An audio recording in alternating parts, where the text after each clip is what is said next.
মেরে দিয়েছে মানে? মামা ট্রেনে অনেক ভিড় ছিল, আমার ব্যাগ থেকে মনে হয় টাকা কেউ চুরি করে নিয়ে গেছে। আমি তো এত কিছু বুঝি না, আমার ভাড়াটা দেন তো। মামা আমার কাছে তো টাকা নাই। বললে হবে ভাড়া নাই? টাকা কেছে উনি গাড়ি নিয়ে আসছে, এমন বলতেছে ওনার টাকা নিয়ে গেছে। তোর আপনি সেন দিতে এসেছেন, সেনের ভাড়া দেন। টাকা না থাকলে মোবাইল দিয়ে দেন স্যার। অনেক ভালো কল করেছি আপনি। আচ্ছা আপনি নাম্বারটা দিন, না টাকা পাঠিয়ে দেব।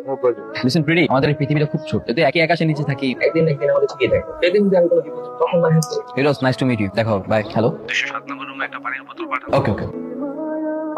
কি আপনি এখানে? আমি হোটেলের রিসেপশনিস্ট। আপনি এখানে কেন আসছেন? আপনি কি এখানে স্টে করবেন? না না, আমি একজনের সাথে মিট করতে আসছি। কার সাথে মিট করতে আসছেন? আমার ফিয়ান্স। একটা কথা বলতে পারি? If you don't mind. Sure. আচ্ছা কিভাবে বলবো? আপনার ফিউজ এই লোকটাকে আমার বেশি একটা সুবিধা হচ্ছে। আপনি চাইলে ম্যাডাম আমার নাম্বার দিতে পারেন। Any kind of fear. তো ফোনটা দেন, আমি কোনো প্রবলেম হলে আপনি আমাকে বলুন। Thank you so much. তুমি এরকম করতেছো কেন বলো তো? আমাদের কাজ ছাড় বুঝছো, মানে হাত ধরা তো ব্যাপার না। দেখেন আপনি আমাকে যেরকম মেয়ে ভাবতেছেন আমি ওরকম মেয়ে। আমাকে যেতে দেন। ওকে আই নো তুমি এমন মেয়ে না। আজকে আমাদের ফার্স্ট মিট, আমি তোর ফিয়ান্সি। আজ বাদে কাল তোমার সাথে আমার বিয়ে না। চাই না, আমি বাইরে যাবো প্লিজ।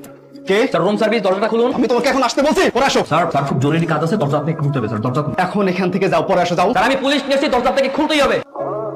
স্যার এটা ভদ্রলোকের, এখানে কোনো অপ্রীতিকর অনৈতিক কোনো কাজ করা যাবে না। 2 টাকা রিসেপশনিস্ট তুই আমার সাথে এসেছিস মাতবাড়ি করতে, তাই না? এই তুই জানিস আমি কি? Watch your word gentleman. যেই হন না কেন, আপনি যা ইচ্ছা তাই করতে পারেন। তুই কি জানিস যে এই হোটেলটা আমার ফ্রেন্ডের বাবা? আমি যখন তখন তো চাকরি নাই হ্যাচাং করে নোট করে দিই। Just wait and see. ঠিক আছে, আমি আসি। আসসালামু। ছেলেটা এত জঘন্য, ছেলেটাকে তো পুলিশে দেওয়া দরকার। ভাগ্যিস হোটেলের ছেলেটা ছিল, আজ না থাকলে আমার মেয়ে কি সর্বনাশ হয়ে যেত। ইস আমি তো ভুলে গিয়েছি, ছেলেটা আমাকে সেভ করলো আর আমি একটা থ্যাঙ্কসও দিলাম না। আচ্ছা আপনি যাই একটা কল করে গিয়ে। আমি নন্দিনী। কোন নন্দিনী? সকালে দেখা হলো, চিনতে পেরেছেন? ও হ্যাঁ হ্যাঁ জি জি বল। কালকে দেখা করতে পারবেন? কেন? আপনার সঙ্গে আমার একটা দরকারি কথা ছিল। ঠিক আছে, সকাল 11টার দিকে উত্তরা লেকের পাড়ে চলে আসবে। ঠিক আছে কালকে দেখাচ্ছি। কিছুদিন পরে এখানে একটা মেয়ার, ওই মেয়েটা যখনই আসবে তোর আমার নামে ভালো ভালো প্রশংসা করবে, পারবি না? আমি ভাই টাকা লাগবে। টাকা দিব। High high. কেমন আছেন? আলহামদুলিল্লাহ ভালো।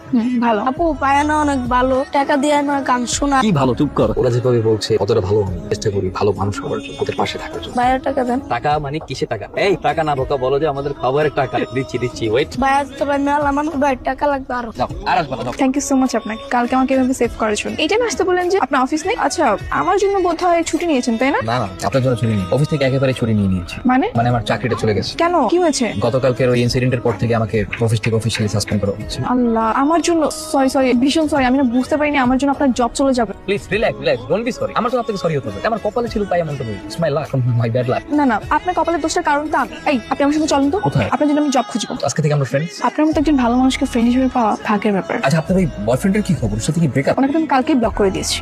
কি ভাবছেন? কিছু না, এখন তো আপনার আমার কথা ভাবারই সময়। ভাবছি যে যেহেতু আমরা ফ্রেন্ডই, আমাদের সাথে কিন্তু আপনি ব্যাপারটা যায় না। শিওর। তো তুমি করেই বলবো। হ্যাঁ